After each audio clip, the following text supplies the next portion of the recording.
এতদিনে কি করেছে অন্তর্বর্তী সরকার? কতটুকু সফল হলেন ডক্টর ইউনূস? গত কয়েক মাসে ২০০-রও বেশি দাবি দেওয়া আর আন্দোলন দেখতে দেখতে সবাই ভেবেই বসেছেন ইউনূস সাহেব বুঝি সত্যিই ব্যর্থ। অবস্থা এমন দাঁড়িয়েছে যে এখন পান থেকে চুন খসলেই আমরা অন্তর্বর্তী সরকারকে নানা কথা শুনিয়ে পাগল বানিয়ে ফেলি। আসলে কি ডক্টর ইউনূস ব্যর্থ? চলুন দেখে নেওয়া যাক গত ৭ মাসে দেশের এই ভঙ্গুর পরিস্থিতিতে কতটুকু কি করেছেন প্রধান উপদেষ্টা। প্রথমেই বলি, অন্তর্বর্তী সরকার এই অবধি দেশি বিদেশি ঋণ পরিশোধ করেছে ৬২,০০০ কোটি টাকা। দেশে প্রবাসীদের পাঠানো অর্থের পরিমাণ বেড়ে দাঁড়িয়েছে ১৮.৪৯ বিলিয়ন মার্কিন ডলারে, যা কিনা গত বছরের একই সময়ের তুলনায় ৪ বিলিয়ন ডলার বেশি।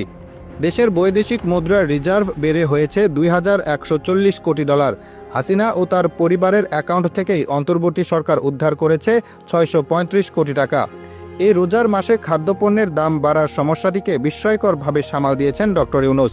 দেশের খাদ্যপণ্যে ভর্তুকি বেড়েছে প্রায় ১২%। গত ২২ মাসের তুলনায় সর্বনিম্ন মুদ্রাস্ফীতি হয়েছে এই ফেব্রুয়ারিতে। হানির তদন্ত ১৫ দিন এবং বিচার ৯০ দিনের মধ্যে করার সিদ্ধান্ত হয়েছে। হাসিনার আমলে আর্থিক কেলেঙ্কারির কারণে বাফুফের ওপর নিষেধাজ্ঞা দিয়েছিল ফিফা। বাফুফের ওপর থেকে এবার সেই নিষেধাজ্ঞা তুলে নেওয়া হয়েছে। সরকারি চাকরিতে ঢোকার বয়স করা হয়েছে ৩০ থেকে ৩২ বছর পর্যন্ত। স্কুলের বইগুলোতে জটিল ও অগোছালো সিলেবাস বাদ দেওয়া হচ্ছে। সেই সাথে আগের সরকারের পরিবার পরিজন আত্মীয় স্বজনদের গল্প বাদ দিয়ে সাজানো গোছানো নতুন সিলেবাস দেওয়া হচ্ছে। এখন থেকে প্রাথমিকের প্রধান শিক্ষকেরা পাবেন ২য় শ্রেণীর গ্যাজেটেড কর্মকর্তার মর্যাদা। জাতিসংঘের মহাসচিবকে ৪ দিনের জন্য বাংলাদেশ সফরে নিয়ে এসেছেন ডক্টর ইউনূস। গুতেরেসের সফর এই সরকারের বিশ্ব পরিচিতি বাড়িয়ে তুলবে। তাছাড়া জাতিসংঘ মহাসচিব ও ডক্টর ইউনূস বলেছেন, আগামী বছর মিয়ানমারে শরণার্থীদের ফিরিয়ে নিয়ে সেখানে তাদের সাথে ইফতার করতে চান, যেখানে কিনা আগে কথা ভাবতেও পারেনি কেউ। এছাড়া দেশে ইলন মাস্কের স্টারলিংক ইন্টারনেট সেবা চালু করার পরিকল্পনা এবং চীনের সোলার প্যানেল জায়ান্ট লংগি কোম্পানি বাংলাদেশে বিনিয়োগ করার ব্যাপারেও জোর আলোচনা চলছে। আমাদের চোখ এড়িয়ে গেলেও এমন আরও নানা খাত নিয়ে কাজ করে যাচ্ছেন ডক্টর ইউনূস।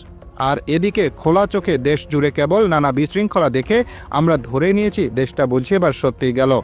আসলে অনেক কিছু বলা সহজ, কটাক্ষ করা সহজ, নির্বাচন দ্রুত চাওয়াও সহজ, অথচ দেশের এই ধ্বজভঙ্গ অর্থনীতিকে চাঙ্গা করতে এলে যে কারো ঘাম ছুটে যেত।